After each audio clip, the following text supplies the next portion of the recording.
You are listening to Chicken in a Bag, a real-life comedy podcast designed to lighten you up, make you laugh, and get you off your ass. Now that's Kristen being Kristen. Are you freaking kidding me? Start the show! What's up, everybody? Thank you so much for joining me. My name is Kristen Hutchison. This is episode 1 of Chicken in the Bag podcast. I know some of you are at home going like, who is Kristen being Kristen? What is Chicken in the Bag? So let me just give you a little backstory. I'm a Boston bartender. I've been in the Boston bar scene for about 20-something years. One of my favorite things is having conversations with people from all walks of life. I feel like so much today, we spend so much time dividing ourselves, and I think that we have a lot more in common than we actually realize. So each week, we're going to have fun conversations with people from all walks of life and see what we have in common. Just throw it in the bag and see what we mix up, right? So a lot of times people ask me where I come up with the name for this podcast, and I was really thinking about what I wanted to call it, and my brother-in-law, Darren, and my nieces were like, Auntie, you got to call it Chicken in a Bag. It's a dish I used to make for dinner years ago. You just put all the chicken in with some seasonings, you throw it in, and when you eat it, it's got all these great flavors, and you just like, that's what I love about life. Variety is the spice of life. So each week we'll have some fun conversations and learn something about a new guest each week and see what we have in common and just talk about life. So today I'm excited to have my first guest for episode 1. His name is Rico Incarnati. He is a videographer and photographer. I don't know if you've ever seen him, some of his stuff. He's pretty cool. He's got his own podcast. So we're going to bring Rico in here and see what's up. Let's see. And boom. What's up, Rico? How are you? I'm doing well. How are you? That was quite the intro. Well, thank you so much. I'm just trying to get people to know what's up. You know, a lot of times when you do a new podcast, people don't know what they're tuning into. So this is my new endeavor. So thank you for being like the first guest ever on Chicken in the Bag podcast. These are some big shoes to fill now. I love it though. No, it's awesome. It's awesome. So Rico, I followed you on Instagram. I started following your journey when you became Jordan Syatt's videographer when you moved to New York. Yep. Love your vibe. Just love what you do. You make amazing videos. You have a lot of interest, and I kind of like that because I like to get into a lot of different things. Some people think they have to just stick into one box, and I like to mix it up, obviously. So that's why I wanted to have you on and hear your backstory and just talk about life with you. So thanks so much for doing that with us today. Thank you for having me. I'm honored to be here. Well, great. So now you grew up in Chicago. I did. Born and raised. Okay. What was your childhood like? Were you like an athletic kid? Like, what did you play? Like, were your parents married? Like, what was your backstory? Yeah. So my parents actually divorced when I was 2 years old. And so I'm actually like, I always say that and people are like, oh man, I'm so sorry about that. I'm like, I look at that as one of the biggest blessings because it really taught me to be such an independent person. And I'm so invaluable. Like that's such an invaluable trait and skill that I have that I'm proud of. And growing up, I mean, it was tough because it's like, you know, you go between your mom's house, your dad's house, and then your parents want to talk in between you because they don't want to be adults and talk to each other for some reason. So it's like, it was such an interesting dynamic. But growing up, I played soccer. I played for 14 years, all the way up to my final year in varsity at high school. And I mean, you could say I was athletic with a little bit of baggage because I was a little overweight. And so, I mean, and that didn't really like hinder me in a way, but I would also say that it never allowed me to live up to my full potential. Yeah, but like, you know, that's kind of my backstory. I loved playing RuneScape in the summer with my friends because that's what we did. Instead of going outside on a beautiful day, we'd stay inside to play RuneScape sometimes. Okay. I'm not familiar with that. What is RuneScape? I mean, you have to enlighten me. Yeah, no, RuneScape. It's like have you heard of it's an online computer game. I mean, I'm sure like some people will know what it is. Right. Like it's an online computer game that essentially you have a character and you go to like different worlds. Okay. And like you build these certain skill sets, you go on quests, all this other stuff.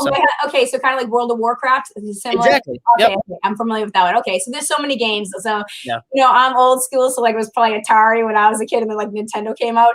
So I totally relate to what you're talking about. My parents got divorced when I was in first grade, and I think that was one of the greatest gifts that I had too. So we're very similar in that way. Yeah. For me, my dad was really like old school, and he had like the way that he wanted to do things. And I was a very strong-willed, free-willed child. Yeah. So my mom I'm so psyched that I grew up with just my mom because she let me just be me. So she allowed Kristen to just be Kristen. So hence where Kristen being Kristen came from. And I learned some of my greatest lessons through that same process myself. And it's so funny. We talk about how it seems weird that your parents got divorced when we were kids, but now like whose parents are together, it's almost the opposite now. Like what parents are together. So that's really funny how it's changed over the years. Yeah.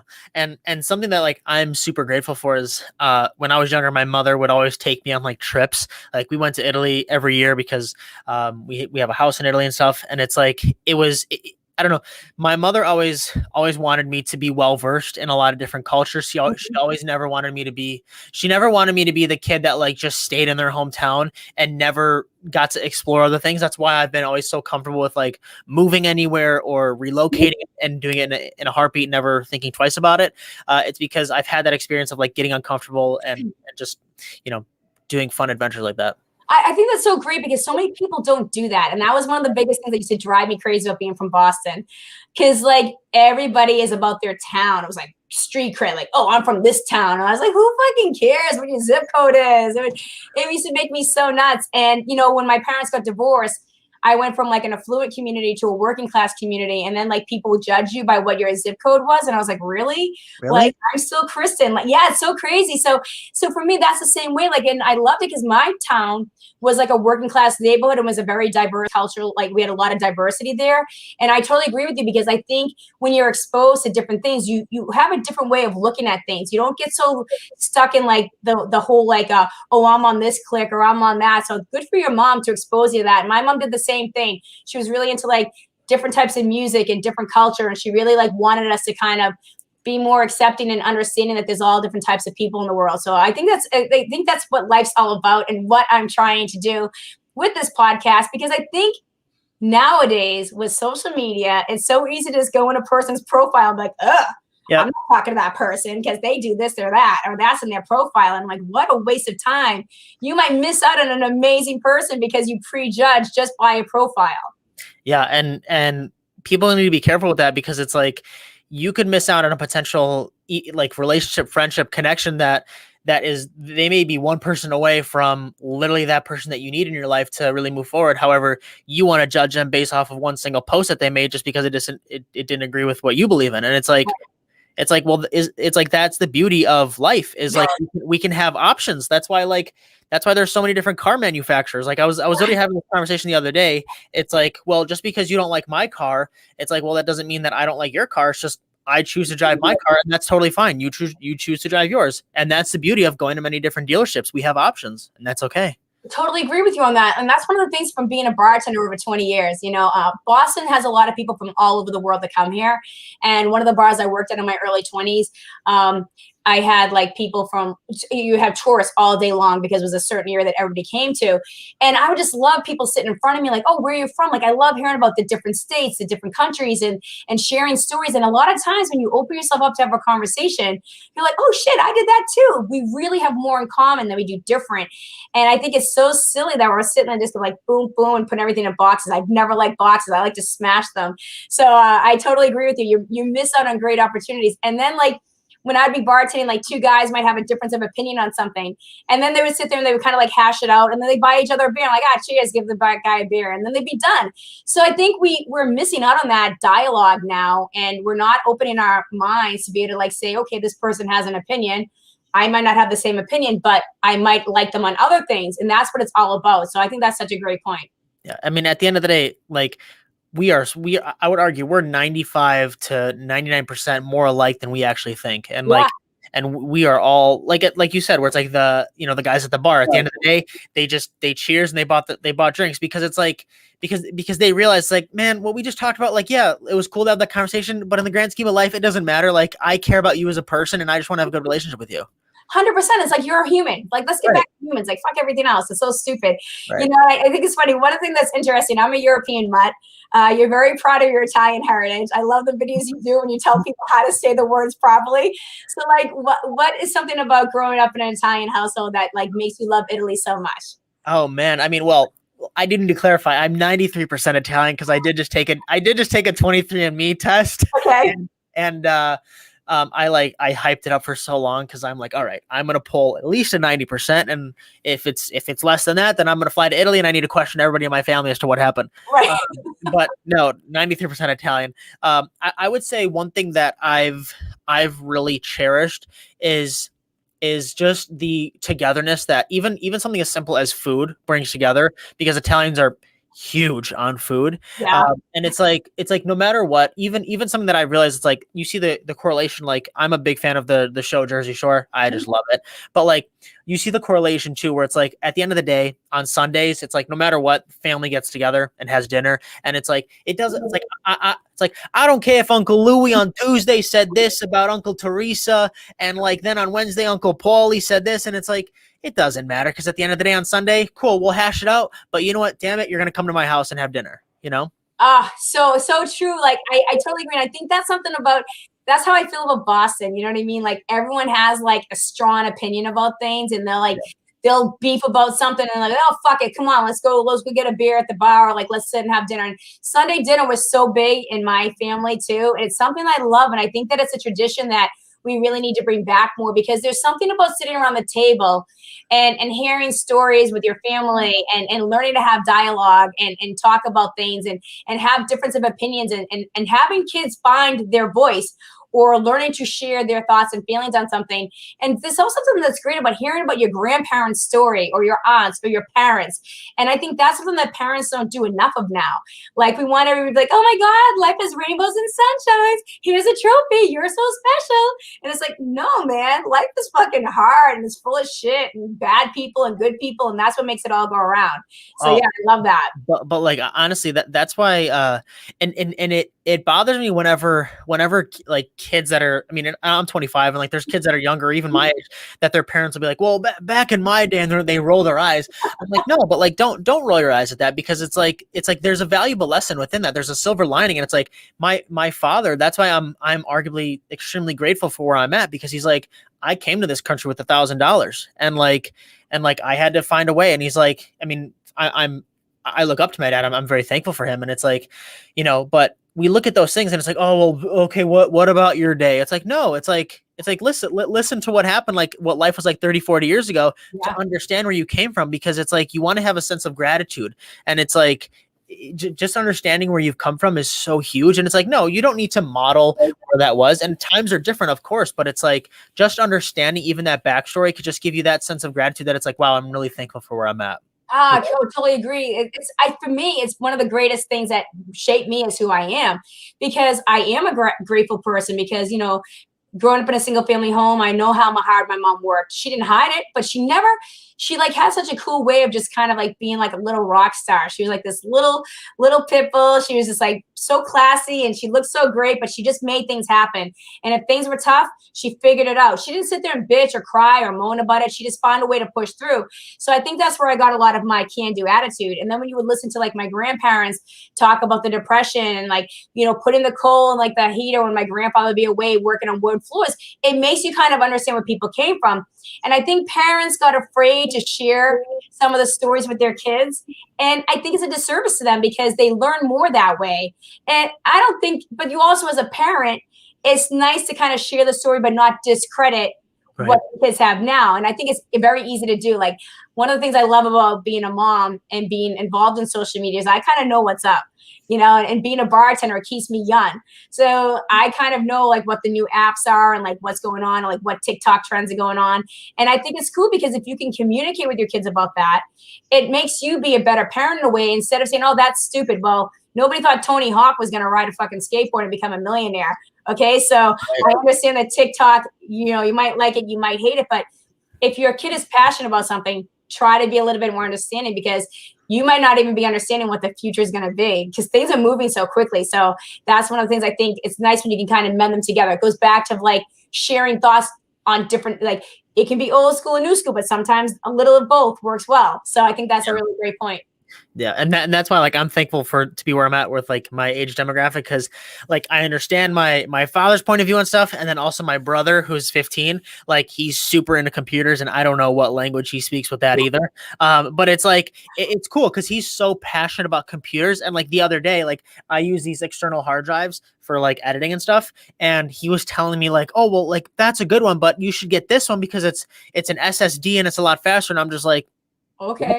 I'm like, but I push him on that because like I want him to talk more about it because I know he's passionate. Mhm. And it's like, cool, so what one should I get then? You know, and it's like, and then he gets all nerded out about it and he loves it. And I'm like, Yeah. I can tell he's passionate. Oh yeah, seriously, my son's the same way. He's really into like creating things. Like he likes to modify Nerf guns, and he makes these crazy costumes. And like when he's into something, he's into it, man. And he goes all in. And like he did TikTok for Halloween. He put his costume on. And he got like 3 million views and 100,000 followers. And like he barely posts anything. And I'm like, oh my god, most people go, I gotta post today. And he's like, I'll get back to it when I get back to it, because he creates, you know. Wow. So nice. He really loves to edit too, Rico. Like I'll have to send you one of his videos because he makes like little mini movies. So he makes really cool content. So that's why it takes him a long time, because he's thoughtful what he puts out instead of just doing like Renegade 10 times. You know what I mean? So so it's kind of funny. So I love that though. That's amazing. Yeah, and he's got a cool attitude about when it's like with the negativity. Like, you know, we know social media, people can be really, brutal, like, oh, that sucks, or you're awful, or you're this. And he's just like, yeah, it's people. What are you going to do with social media?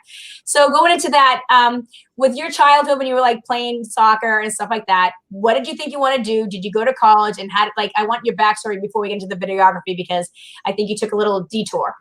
This is a great question. So when I was younger, I actually wanted to become a pediatrician, and I'll go into a lot more detail on kind of why I stopped being a pediatrician. So when I was younger, I wanted to be a pediatrician. This was around, I would say high school, because in high school it's always like, oh, what are you gonna be? Like, what do you want to do? Like, what are you gonna, and like you have to have this answer. And I don't think I've ever said this like publicly, but like, do you remember? So in high school, like there was freshman year, you would take like the Explore test. Yes. Well, so I don't know because I'm older. Yeah. When I was a kid, we would do the circle test, and it would say what type of jobs you think you'd fit in. Is that what you're talking about? Okay. Yes. And so it was like, it went Explore test freshman year, and then sophomore year was Plan test, and then it was ACT, and then whatever. So like, and again, the Explorer and the Plan, they didn't really count towards like a numerical, just more so kind of frame of mind. And so the Explore test, I kind of just whatever did it. And then the Plan test, I deliberately on that test, I deliberately chose answers that I didn't want to, but that would show that I wanted to be a doctor. And that way, when I showed my father, he would be like, see, I knew this is what you were supposed to do, and like, I would literally I would answer questions where it's like, in my gut, I wanted to answer a different way, but I'm like, ooh, that's not the route of a doctor type thing. Wow, so, that's fascinating. Yeah. So I would put that there. That way, when I came home to show him the test results of the trajectory, it led me down the medical path. And even though in my gut, I'm like, yeah, see, like I did this. And then junior year of high school, I became a CNA, certified nursing assistant, and took honors in that class. And then, and like, and again, I don't look at that as like, oh wow, I took honors CNA. But like I did that because, again, I wanted the approval of like, my parents, my father, that like I'm doing this right. Yeah. And there came a time when it started to switch to where it became, in the beginning it was my idea, and then it became more so my dad's idea, right? Yeah, that happens because sometimes it starts the opposite way. Right. Yeah. And you push yourself into like what your parents want to put you on, but you started it, and then you're like, oh shit, I don't think I want. Yeah. So they started saying, no movement. Yeah. Yeah. Cause it became more of my vision as opposed to then my dad's vision at the end. And it's like, it became a daunting task when like literally everybody that in your family or immediate friend group and my family's friend group refers to you as Enrico the doctor at 17 years old. And I'm like, I'm not a doctor. And it's like, oh, where are you gonna go to school? It's like, I want to go to Mount Sinai in Los Angeles. It's like, oh, that's amazing. And it's like, well, what do you want to be, a pediatrician? And it's like at 17, there's this pressure of me being a doctor. And I'm like, I haven't even graduated high school. Right. I'm like, I haven't even graduated high school yet, and it's like I'm ready projected to be a doctor here. So so junior year that was that, and then senior year continued on. So then freshman year, I enrolled DePaul University in Chicago, and I enrolled in health sciences, pre-med, everything. And that's when I took chemistry and whatnot and all this such fun stuff. Yeah, it's like no thank you from me. Like not my jam. No, not at all. Literally not at all. I was in chemistry labs, could not wait to get out so I can go work out. And I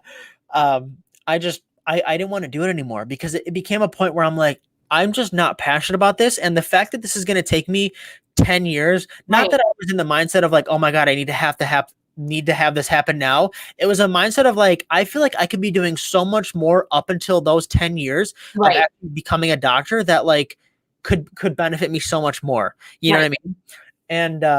And so that's kind of like where that trajectory happened. And so I dropped the medical thing. And I don't mean to say that loosely as like a medical thing, as it's like, you know, so hey, wait, how did everybody like handle it? Because now you get everybody like, my son's gonna be a doctor. I mean, that's like everybody, all parents like bragging rights. How did that happen? Because that must have been really difficult. So that was around the time when I had found Gary Vee for the first time, and there was something he said that really resonated well with me, where it's like, disappointing your parents in the short term and having rough 2 to 5 years with them is a lot better than resenting them for the next 80. Right. And it was tough because my father and I had a weird relationship for at least 2 years, because it was always like, it was always revered as Enrico's going to be a doctor here. And now everything else was under here. And it's like, so what are you going to do to match this? You know what I mean? And it's like, it was always those tough shoes to fill because I didn't know how to fill them or what to fill them with. Right. So it was always like, oh, what are you going to do? What are you going to do? Like, what's going to happen? And I didn't have that answer, but I'm like, I'm going to figure it out. You know, I didn't have that answer, but I was going to figure it out. And that's around the time when I started picking up a camera. I actually bought my first camera, GoPro, because I was looking at my, someone I followed on YouTube. His name's Christian Guzman, big fitness, inspiration to me. And, he's what allowed me to start vlogging and picking up a camera and filming. And it was a GoPro. I remember verbatimly, I went to Best Buy that weekend and bought a GoPro. And that's when I just started making weird videos. And like, and here I am today. Well, that's cool, because I think sometimes people know what they want to be. And then sometimes I think you do change. And then sometimes, you know, like sometimes you're inspired by something, you think that's your jam. And then you kind of go, oh no, you know, like, and for me, when I was in high school, I always thought that I was going to be an actress. I was going to be on stage. I was going to entertain people, blah, blah, blah, blah, blah. I just was like, I'm not going to college. I'm not wasting my time with all these bills.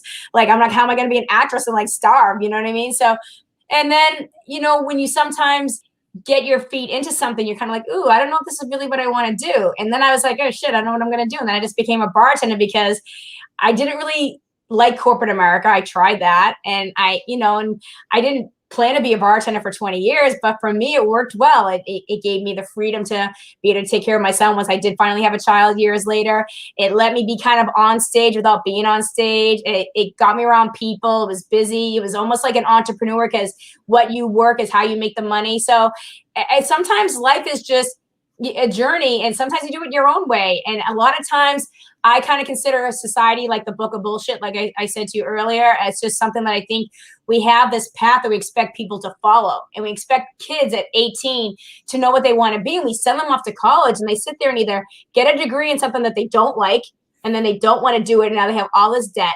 Where I think it's better as a parent to say, okay, well, what are you into? Do you know what you want to do? If you don't know what you want to do, take a year. Like, figure out, try some shit. Like, I pulled my son out of high school. Like, I didn't even finish high school because he learns differently, and it wasn't the right fit for him. And I was like, I am not going to sit there and, you know, try to push him into this mold that doesn't work for his learning style. So we kind of did the opposite. So I'm kind of curious to see what he tastes and what he likes. And we're on like a different little journey. But I think a lot of people are afraid to do that. And I think that's great that you figured it out. And that's such a powerful comment that Gary made that really helped you, that probably saved you thousands and thousands of dollars of college debt and years of misery. So I think that's so cool how you got into the the video, that video camera just hit you and it was like, boom, let's go.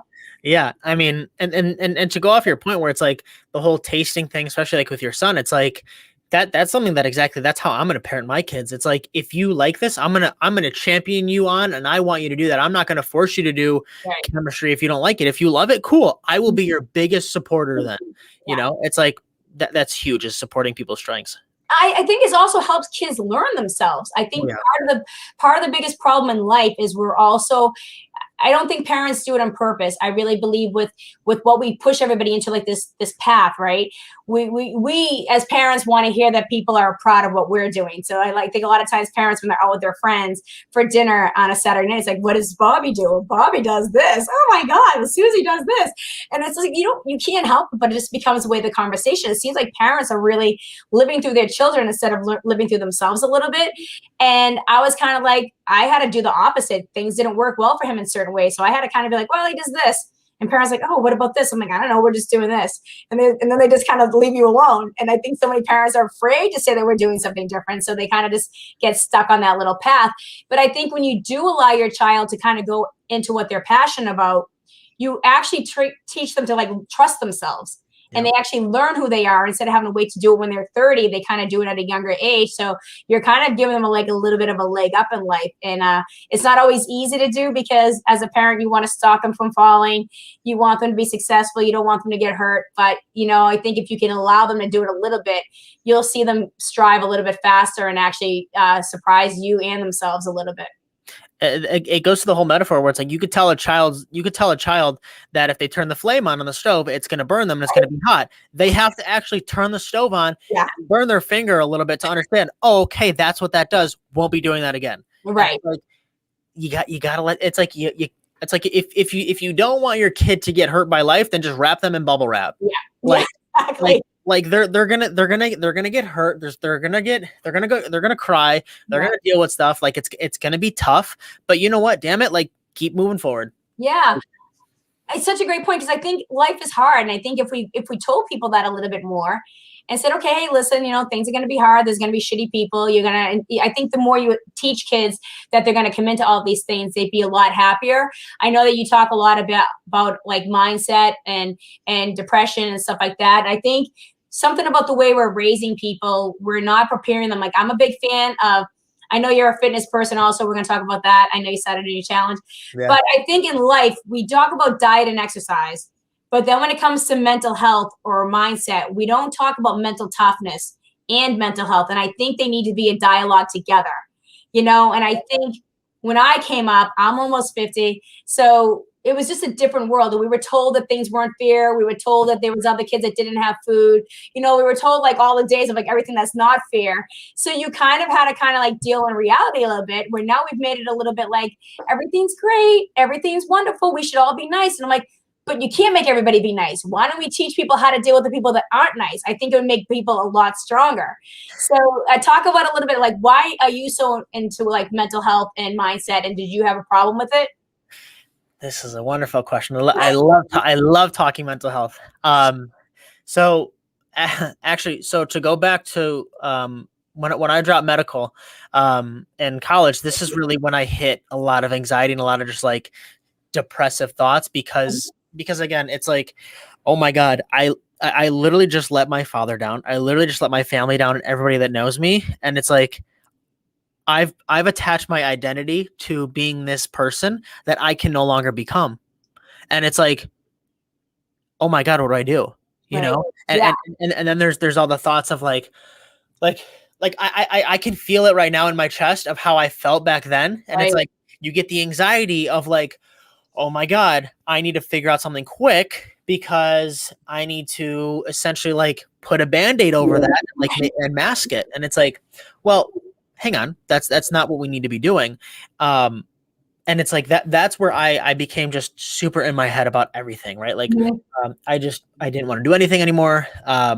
Even the gym, I was just not into it anymore. And that's really where that's where I attempted suicide. Wow, I didn't know that. Yeah. Okay. Yeah, and wow, actually, wow, we're it's literally about to be 4 years Wow. to the exact day. I know it was early February. And for me, that's something that like I look back on as like I looked at that as like an out, because I'm like, well, can't do it, you Right. know. And I played this victim mindset of just being like, well, I'm never gonna figure it out. What's Why even bother? You right, know? right. And that's really where it was like at the peak of it, right? Because it was like all this pressure of what are you gonna do? You don't know what you're doing now. I'm not doing the medical field. I'm trying to figure this stuff out now. I feel like an idiot. And, you know, it's like while maintaining a relationship, while trying to have a good relationship with parents, friends, and everything, a job. And it's like that for me was just the peak of it. And that's why I talk about that, because for me, that's when I became very aware of mental health. Yeah. However, I became aware of mental health as a reaction Yeah. to what had happened. Right. Right. And that's why I'm a massive advocate now for therapy, for speaking to people, for just opening a conversation before things happen, being proactive versus reactive. Reactive. Oh, that's my favorite line, Rico. Yes, proactive instead of reactive, because in society, in life, we are so reactive. And I think, you know, we've seen this, it's a bad cycle to get into. I always say, okay, there's a problem. What are you going to do about it? You know, if you keep doing the same thing, it's just not going to change. How can you prevent it, or how can you get ahead of it? And I appreciate you sharing that, because that's one of the biggest things I'm concerned about right now with everything that's going on with COVID. I know that we're on lockdown and we're trying to save people's lives, but I really think we are messing so many people's lives up. You know, anxiety, depression, suicide are through the roof right now. And if you bring it up, people act like you're being so insensitive to COVID. And I'm like, it's not that. I'm looking at the big picture, and we haven't even touched the ripple effect of what this past year has done to people. So I really appreciate you sharing that, because I think somebody that might hear that today or listen to this later, it might make them be like, oh yeah, that isn't the right solution, because look at him now. He loves life. He's doing all these great things. Yes, is it a hard day some days? Yes. Do we struggle? 100%. But everybody struggles. Everybody has hard days. We just have to try to find what the root is, get an action plan, and just try to find a way to get better with it, you know? And that's something that I actually spoke about. I didn't know how to articulate this on like my most recent podcast episode that I did. And I was talking to a friend of mine. I'm like, man, I haven't really made like a dedicated post on mental health recently. And it's like I've just been in a really good place. Like, good. And again, like I'm super happy. Like I'm doing very well. And it's like, I feel creative, and I feel like it's like firing on all cylinders. Right. And it's like, I need to talk about that more though, because I also want to be that light for someone that sees, oh wow, Rico's been through that. Like, cool. Now he's like, he's actually showing that he's like the light for things. And I didn't understand that, because I had a hard time wrapping my head around being like, yeah, I haven't really talked about like being in a good head place. And it's like, I think that's what we should all be striving for. Now, does that mean I don't have like anxious thoughts or anxious moments? Of course not. We all do. And it's just, or like, I don't have like negative self-talk. Of course you do. We all do. At the end of the day, at the end of the day, what it comes down to is you have those, address them, give them space, don't live there. Right. Yes. That's a big thing, is like, yeah, I may have had in the past a bad week. Now that bad week is a bad day. Right. And now a bad day is a bad hour, right? It's just lessening the time that it has an effect on you. However, you still give it space and time, because you still need to understand where it's coming from, understand that root cause, and move forward, right? Because we don't want to live there. 100%. That's the same thing with me. Like, I learned at a very young age what works well for my system and what doesn't. I know for darkness is not good for me. And when I let the dark in, it can destroy me. So I have to stay light. And so I acknowledge it. And I'm just like an open book.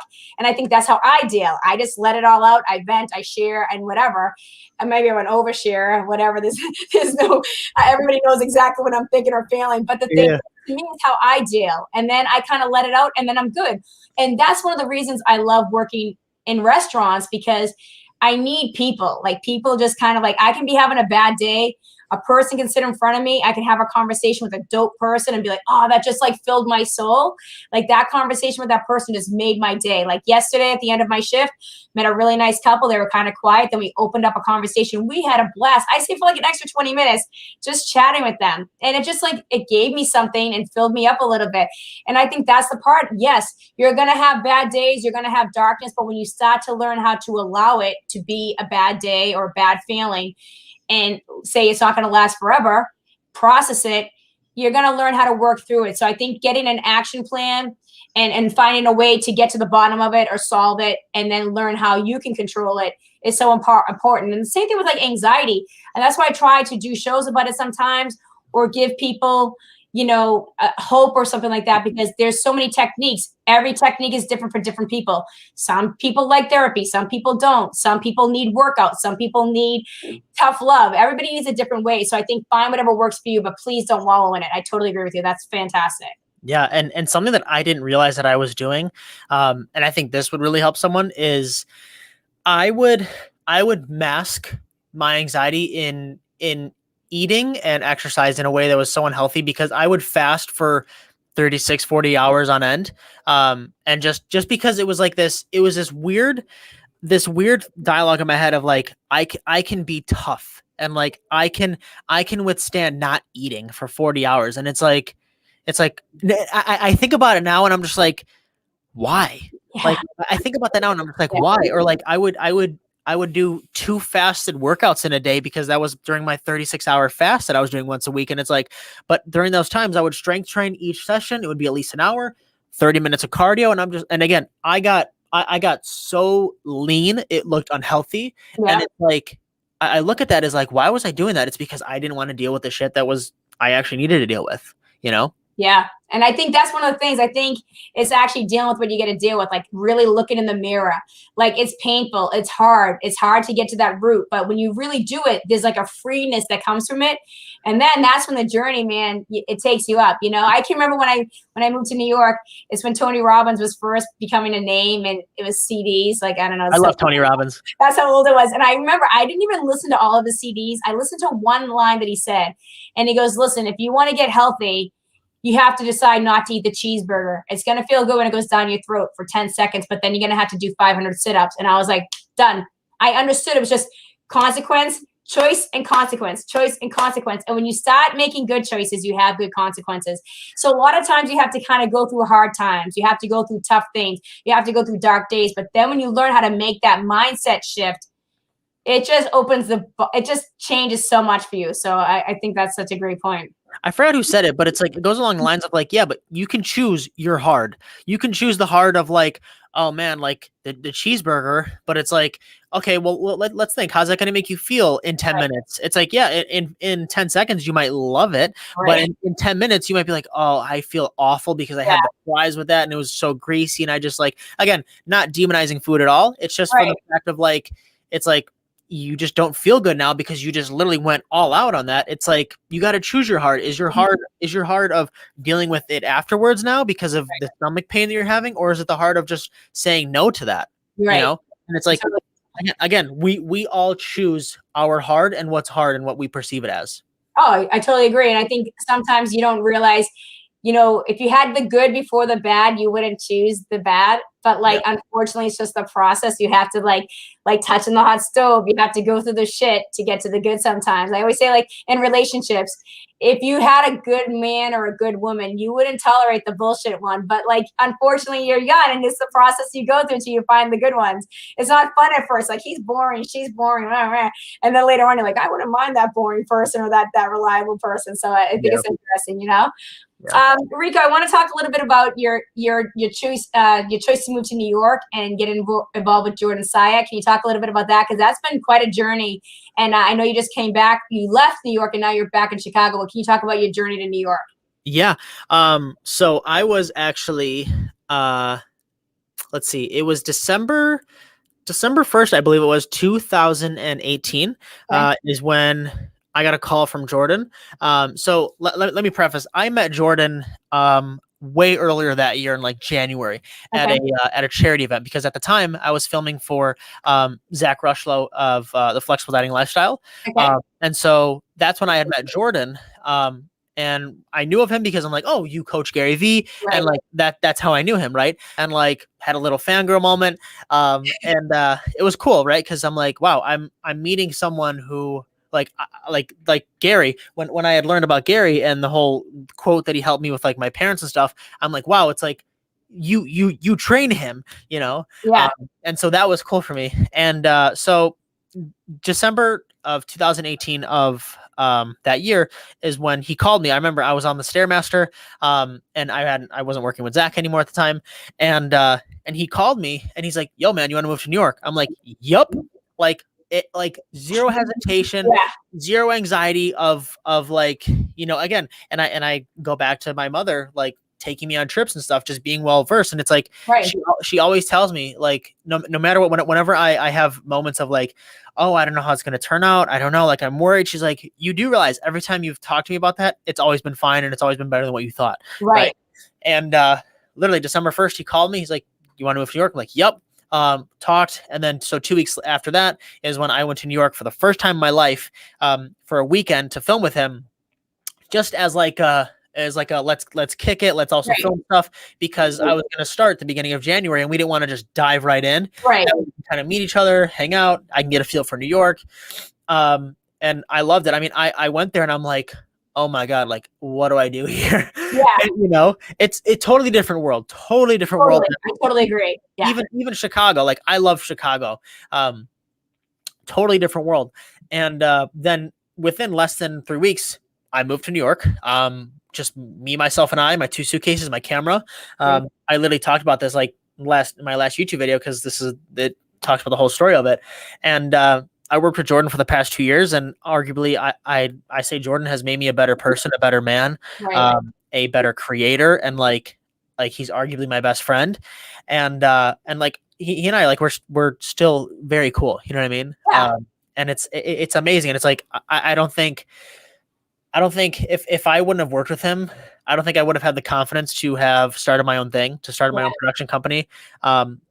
Because just being in that environment, like with him, and like even people on like Gary's team, and like just seeing how they operate, it really just gave me the confidence to be like who I am and just be like Enrico and like a creator. So that was cool. Like filmed a bunch of fitness content. Like we did the Big Mac challenge, which was fun. Yeah, I love the Big Mac challenge. Jordan's awesome. I had him on my show a couple months ago.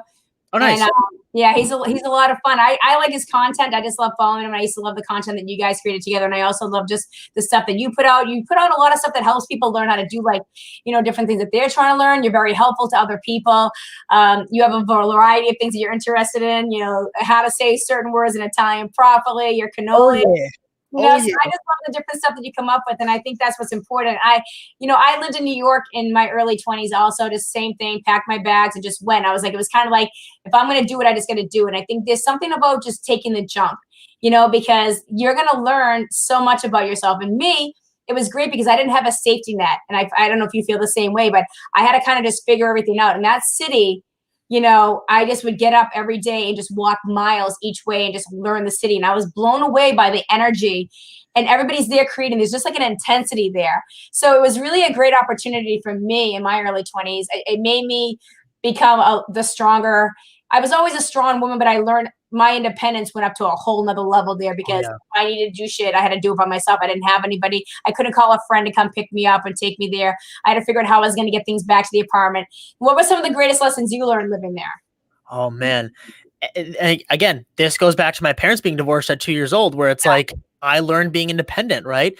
And it's like, you got to learn. Like, here's the thing. It's like, I'm a big believer in, yes, we have Uber, we have Lyft, we have all that. It's like, but there's also some beauty in like figuring it out, like getting lost on the trains, not knowing where the one train takes you. Oh, I hopped on the Q train. Oh crap, I'm in Times Square all of a sudden.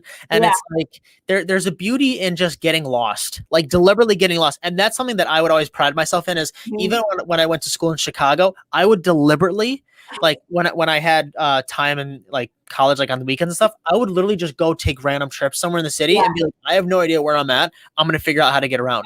And it's like I loved doing that with New York because that was Chicago, but like with a little bit of steroid, in it. And it's like it was cool because again, it brought out that independence in me again, and it brought out that like, how am I going to figure out how to get stuff to the apartment? Oh crap, I don't have a car here now. I have 8 bags of groceries. How am I going to do this? And it's like, figure it out. And I could call Lyft, I could call Uber, but there was something for me mentally that I'm just like, that's not going to make me a better person. Like it's not going to make me mentally tougher, because for me, it's just like, it just seems like a little handout of like, yeah, take Lyft, take Uber. But I'm like, no, I want to actually figure out if we didn't have this right now, I want to go through that process, going on the train with all these bags and like walking back to my apartment, walking up the 5 flights of stairs that I had. It's like, you know what I mean? But like, it's all those little things that it's like, when I moved into my second apartment in Brooklyn, when I had an elevator, I'm like, oh my God, I'm so grateful for this. I know. You know what I mean? Such a spoiled bitch. Yeah. Right. I'm like, oh my God. And we have, and like my roommate and I like, and we have washer and dryer in our unit. I'm like, whoa. All right, baller. Yeah. I know. But, and again, like we were in Brooklyn, but like we weren't living like ballers here, but like, it just makes you that New much. York, I'm saying for New York, to have a wash and dryer. Come on. Because the laundromat is such a bitch putting all your clothes. I had one of those little wheelers, and I would put the bag in the wheeler and wheel it to the laundromat and wheel it back. I mean, it is grinding. Your quarters. You have to have your quarters and then your little Tide whatever laundry detergent. And make sure you stay so no one takes your shit. Yeah, so it's like, that's part of the process. Yeah. You know? Yeah, but that's really cool. Yeah. So now, Jordan, you made a lot of content together. It was a really cool experience. Now, what made you guys kind of take a break and you go in your own way? Like, was it coronavirus and just everything kind of changed during that? Or like, was it just that you guys have reached the point of what you were doing with what that he was doing and he's going in a different direction with him? Like, how did that all pan out? Yeah, I mean, it was mainly like I was at a point too where I was like, I kind of want to try my own thing. And I had gotten reached out to a few times where it's like people wanted me to do work for them. And so like I started building that up as well. And like, I just felt confident enough. I'm like, hey man, like I kind of want, like, I feel ready to do my own thing now, and it's like, I don't know when the right time's going to be. But it's like, I also don't want to live with regret of being like, fuck, what if I didn't, are we allowed to swear on here? Yes, whatever you want to do. I don't care. Yeah. You're Boston. I didn't know that. But well, I literally caught myself like, are we allowed to swear? Yeah. It became a thing of like, I don't want to like ever pass this opportunity up. Like I have the opportunity to do this right now. And it's like, I want to do it. Like, it's always been a goal of mine to start something of my own that I can call mine. And like, what a better way to do it than like with something that I'm truly passionate about, right? Like I've always had this dream of like, I want to have my own big studio. I want to have my own like just a massive setup where like people can come create stuff, but like we all have like, a lot of clients. I have people that like I work with, like I build out this whole team, and that's just something for me that like I've always wanted to do. And like it felt like the right thing to do, and so I think that's really cool because I think sometimes, that's part of growing, like sometimes we go through different experiences or we try different things out and we kind of get in a groove and we're like, all right, we're feeling good. And then you kind of like, all right, I think some people just always want to try something different or keep moving and growing. And I love dreaming. I love having big goals and little goals, attainable goals. And then like these aspirations, like, oh, this would be like the best. And I love that of coming up with like a place that people can come and create and collaborate and like have, because I just think that that's part of being creative, and around different creative people helps other people to kind of like get their creative juices going. And I think that that's one of the things that's so hard, because if you can collaborate with other people that are cheering each other on and picking each other up, because there's days when you're creating that you're just like, I don't know what I feel like doing this week, because it becomes a job sometimes. So sometimes being around other people keeps it fresh and keeps you fired up to get into it. I don't know if you feel that. Oh, absolutely. That's why I'm a big believer in like following multiple different people. Even I mean, I don't want to say like, solely keep it to social media, but I think a lot of us live on social media. And that's where we get a lot of our creative energy from, is from people that we follow. And I think it's important to consume different aspects, right? Like that's why I enjoy, for example, Tyler Babin. Yeah, I love his stuff. Love Love his him. stuff. Like, I know. I want to go visit him in Portland. He's someone that like I truly, if there's one person in my life, like I love him as like he's an amazing dude. And like he's someone that I've always seen that like I'm like wow, like when he left Gary, for example, I was like whoa, but like I'm like, you know what, that's cool though. Like that made me super confident and like just very proud of him, because I'm like that's cool. Like he's doing him, like he's doing what Tyler wants, and what like I don't know. It's something that like if you ever interview him or if you ever talk to him, like he's an amazing creator, and he's someone that like I always look at for inspiration and creativity. But it's like that goes along the point where it's like following other people that do other things. It's like I don't just follow one style of videographers. I like following other photographers and videographers, because I'm like, oh wow, I didn't think of taking a photo of the Brooklyn Bridge like that. Like I never would have thought of that.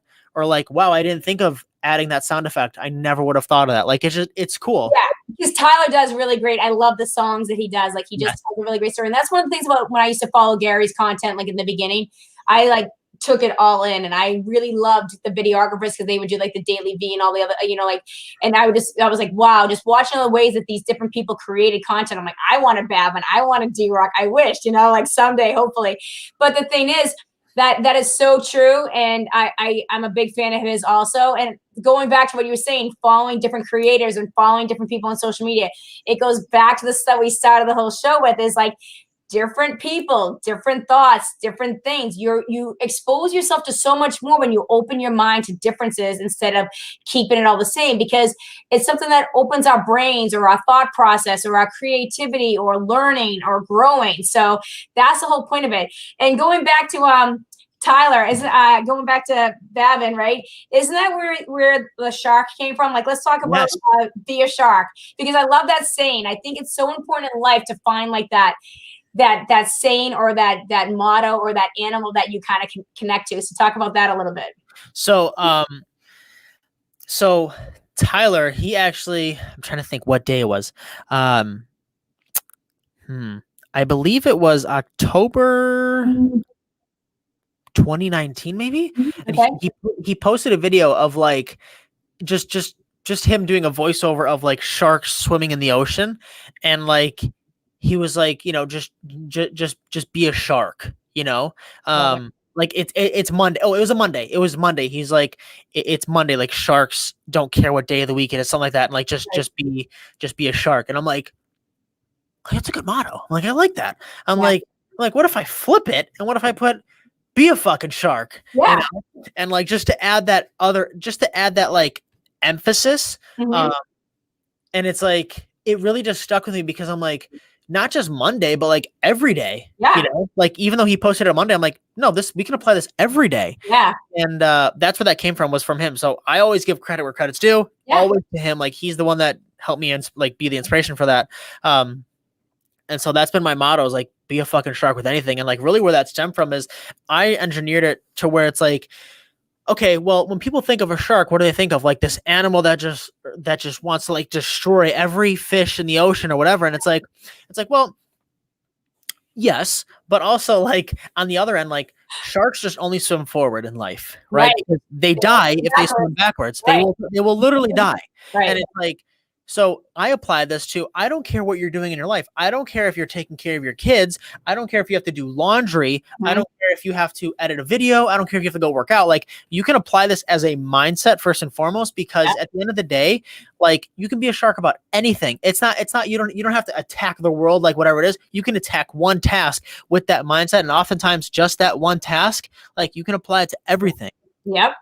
I totally love it, because I think that's so important. Like you got to find that thing that fires you up. And I believe like, you know, motivation and mindset have to go together sometimes. And I'm like, you're not always going to be motivated, but when you have that thing that says, yo, today I'm going to be that thing. You know what I mean? I totally agree. And finding like that animal that's kind of like you're like, you know, I like the beast animals. I don't know. There's a part of me that's just such an aggressive personality in some ways. And I'm such a believer in dreaming.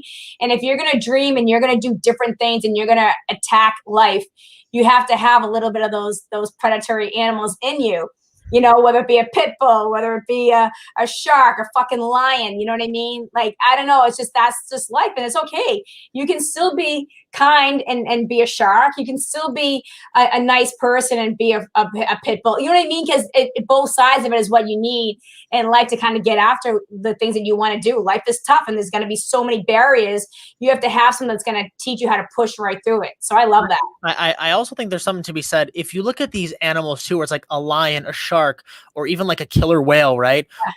Or a wolf. It's like they look so majestic in just the way that they are and the way that they act. Yeah. And it's like, you can just tell that like they're like, if they really needed to turn it on and really, like, you know what I mean, become like that alpha in them, like they can. And it's like, but at a face, it's like, wow, they're such a beautiful animal. Right. But you have the respect to know that like they're powerful.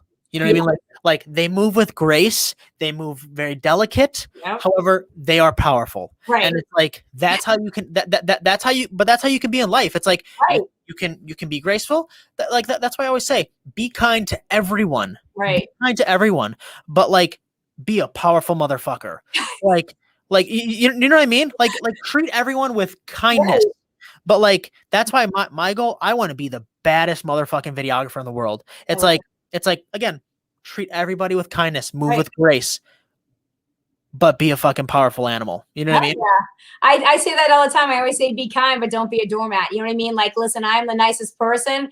I'm smiling, I'm small, and people think I'm like this little sweet thing. And then when they step to me, they learn pretty quickly, like, no, motherfucker, like this girl has a little beast in her too. So it's like, I treat you the way I want to be treated. But if you get in the way, you will release the lion, the shark, or the wolf out of me. So I'm always like, you can decide how you want to, we can play the game however you want to play. And I think that's part of life. You have to know in life, you have to be a good person and you have to be kind, but you have to know how to get what you need. And you have to know how to like state the grounds and find the boundaries. Because especially if you're going to get into your own business, you need to know how to let people know, like, hey, this is what we're going to do. This, you know, you have to learn how to communicate. So I think there's a piece of that really helps you just in life. You have to have a little bit of both, you know, the yin and the yang in life. So I think that's such a great thing. So people can follow your podcast, right? What is it? What's the name of the podcast, Rico? Podcast is literally called the Be a Shark Podcast. Be a Shark Podcast. And you just talk to different people about being a shark and kind of like life and different aspects. Yeah, so I actually started it because I want to interview, and actually, as I'm speaking about this, I had a something happen the other day where I'm like, ooh, I kind of want to change the focus of kind of how I do stuff now to where I want to talk about like mental health on one end, right? And also like people who I look at as sharks in their craft, in their field. I just think are like badass people. But also like I've really wanted to like go in on that mental health perspective, and specifically to creatives, because I think a lot of creatives suffer with it big time.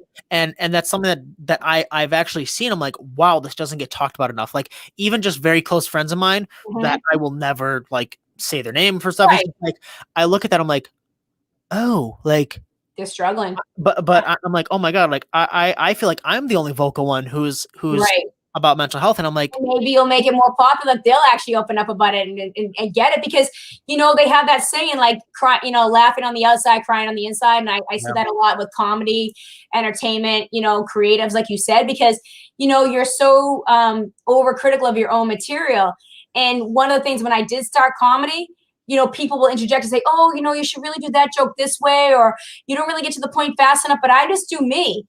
So I'm like, I don't want to go for the joke because it's going to make people laugh more. I want them to, when I'm on stage, it's Kristen. Like, I don't want to pretend to be something on stage, because then I'm going to hate going up there, and then it's going to become like an ordeal. So I try to do things from an authentic point of view, and it might take longer.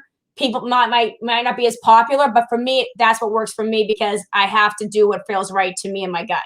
But at the end of the day, that always pays off. It's like, even though Shelby wants you to deliver a joke a certain way, it's like, Shelby, I love you. I'm not doing that, because that's not who I am. And it's like, no. You know what I mean? Yeah. I think that's great. I think you're doing, I just love everything about you. And I really am so grateful that you came on for my first episode of Chicken in the Bag podcast. Thank you. I just love following your content. I'm so excited for all the new endeavors with the new production company. What's the production company called? Enrico Incarnati Productions. I love it. I love it. I love it. I think, if anybody, if you haven't followed Enrico, please do, because he puts out a lot of cool content. If you're somebody who's learning, he gives a lot of tips for people that are kind of out there building their own stuff or trying to create their own stuff. And there's a lot of us out here that are kind of doing it on our own. And Lord knows I'm overwhelmed and sometimes like, thank you, Rico, that really helped. Like, I'm going to try that. And you're like, no problem. So I really appreciate all that you're giving to people. And I love the fact that you use your voice to kind of tell people about other things that are going on, not just the videography, but that, personal stuff and mental health stuff.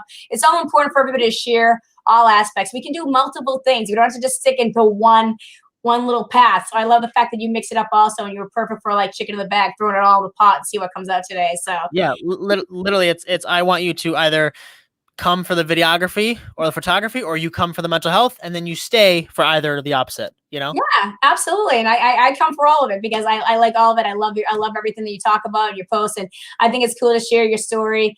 And then a lot of people will be like, oh shit, I didn't know that. Or I feel better about that. Or look at him. He's a guy and he's strong and he goes to the gym and he still talks about this and he's still cool and people still follow him. So I think it takes the stigma away from it, which is kind of nice for people to know that it's okay. And he drinks espresso and loves cannolis. Wow. Yeah, cannolis, I love it. And he's going to teach you a little something about Italian words. Fuck it up when you say the word, right? Oh, God. Well, Rico, thank you so much for joining us today. And I'll keep in touch with you and keep following your journey. And everybody, thank you so much for tuning into the first episode of Chicken in the Bag podcast. We'll be back every Monday at 3:00 with different people talking about different things. Next week, I have Glenn Morning. You might have seen him on my Instagram Live. He is an educator and an author. He's got the Country Book Life Kids series. So I'll be looking forward to chatting with him. Hope you guys have a great week. And like Rico says, be a fucking shark. Okay, guys, have a great day. And let me get my little bye-byes, and we will talk to you guys soon. This episode of Chicken in a Bag is over. She's got to get back to being a mom, wife, bartender, therapist, comedian, real life stuff. But you can catch more episodes of Kristen being Kristen on YouTube. Don't forget to subscribe. Catch you next time.